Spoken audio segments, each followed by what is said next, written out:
তো হ্যালো বন্ধুরা, তোমরা সবাই কেমন আছো? আশা করি ভালো আছো। আজকে তোমাদের ক্লাস 12-এর তৃতীয় সেমিস্টারে যে ইতিহাস বিষয় রয়েছে, প্রথম অধ্যায় পর্যটকের দৃষ্টিতে ভারত, সেই অধ্যায় থেকে তোমাদের তৃতীয় নম্বর ক্লাস আমি তোমাদের সামনে তুলে ধরলাম। তাহলে আশা করি তোমাদের এক্সামের প্রিপারেশান ভালো চলছে। তাই প্রিপারেশানকে আরও আমি মজবুত করার জন্য আমি আবার এক নতুন ভিডিও নিয়ে চলে এলাম। তাহলে দেরি নয়, ভিডিওটি শুরু করা যাক। দেখো, ইবন বতুতা, ঠিক আছে, আগে জানতে হবে ইবন বতুতার যে জীবন কাহিনী, সেগুলো থেকে প্রশ্ন আসতেই পারে।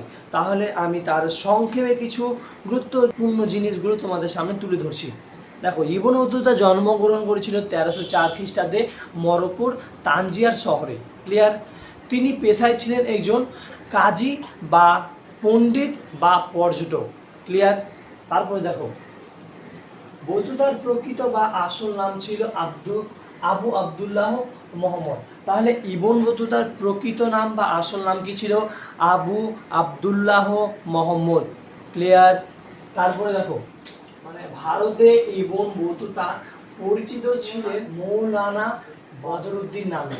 এক কথায় ইবন বতুতা ভারতে ইবন বতুতা পরিচিত ছিলেন মৌলানা বদরুদ্দিন নামে। ভারত ভ্রমণ করতে এসে তিনি পরিচিত হন মৌলানা বদরুদ্দিন নামে। ক্লিয়ার? তারপরে দেখো, তার পিতার নাম ছিল আবদুল্লাহ ইবন মোহাম্মদ। মনে রাখবে, গুলিয়ে যাবে না, একই রকম নাম রয়েছে তার ছেলের নাম এবং তার বাবার নাম। কি রয়েছে দেখো, কি রয়েছে? আবদুল্লাহ ইবন মোহাম্মদ। ক্লিয়ার?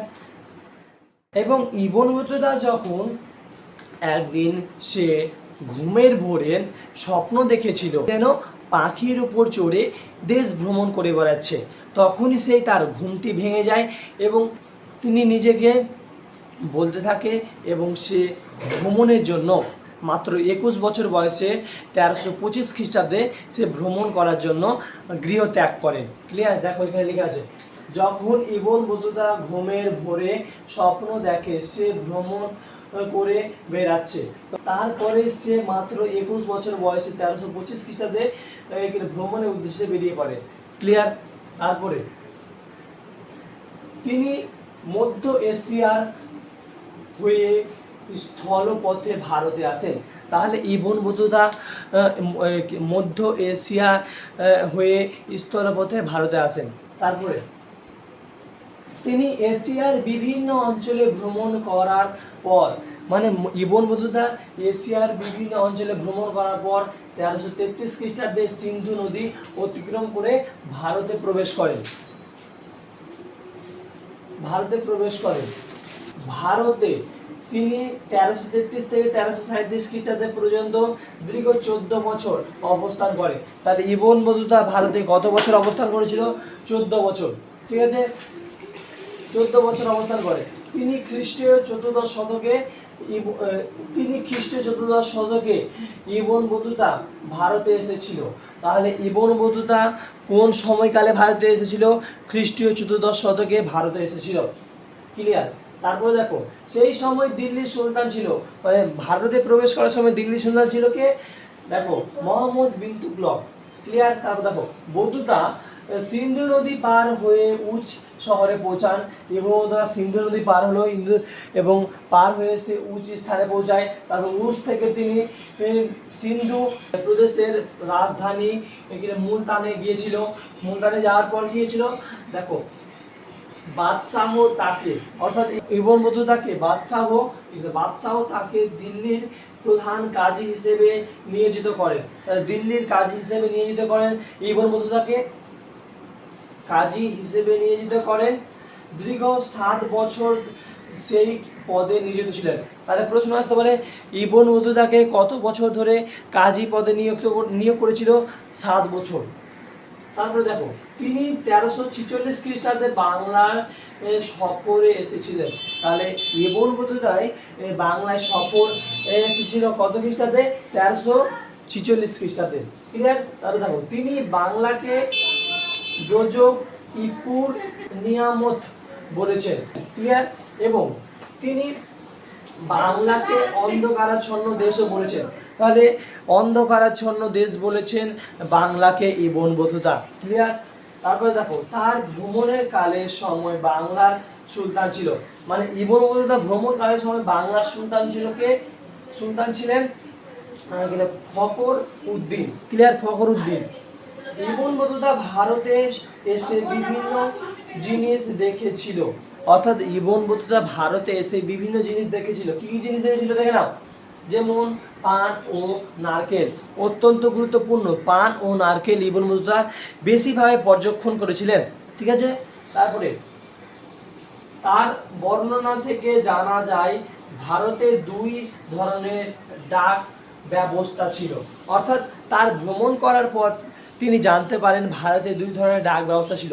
এক নম্বর কি রয়েছে দেখো, উলুক। উলুক মানে হচ্ছে কি, যা ঘোড়ার চড়া ডাক ব্যবস্থার নামে পরিচিত, অর্থাৎ ঘোড়ার উপর বা ঘোড়ার পিঠের উপর বসে ডাক ব্যবস্থা তাকে বলা হতো। ক্লিয়ার? তারপরে তেমনই দুই নম্বর রয়েছে দাওয়া। দাওয়া মানে কি, যা পায়ে হেঁটে যে ডাক ব্যবস্থা, অর্থাৎ মানে পথে রাস্তা দিয়ে পায়ে হেঁটে যে ডাক ব্যবস্থা তাকে বলা হয় দাওয়া। ক্লিয়ার? তারপরে দেখো ভারত থেকে চীন দেশ হয়ে স্বদেশে ফিরে যান। তাহলে ইবন বতুতা ভারত থেকে চীন দেশে হয়ে স্বদেশে ফিরে গিয়েছিল। 24 বছর বিদেশ ভ্রমণ করার পর, অর্থাৎ ইবন বতুতা 24 বছর বিদেশ ভ্রমণ করার পর দেশে ফিরে তিনি, অর্থাৎ নিজের দেশে ফিরে তিনি তার ভ্রমণ অভিজ্ঞতা, মানে তার ভ্রমণ করার যে অভিজ্ঞতা লিপিবদ্ধ করেছিল তার নাম কি ছিল? কিতাব উল রিহলা। মনে রাখবে, কিতাব উল রিহলা গ্রন্থটি, মানে গ্রন্থে সে লিপিবদ্ধ করেছিল এবং যা আরবি ভাষায় লেখা। তাহলে কিতাব উল রিহলা কোন ভাষায় লেখা? আরবি ভাষায় লেখা।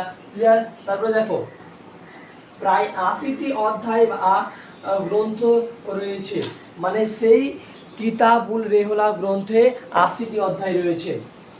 দেখো সেখানে রয়েছে কি কি জিনিস? ধর্ম, পথঘাট, মানে বিভিন্ন ধরনের জিনিস ইত্যাদি নানান বিষয়ে উল্লেখ রয়েছে সেই গ্রন্থে। ইবন বতুতাকে উপাধি দিয়েছিলেন, অর্থাৎ ইবন বতুতাকে যে উপাধি দিয়েছিল তার নাম কি ছিল দেখো? The Islam Marco polo.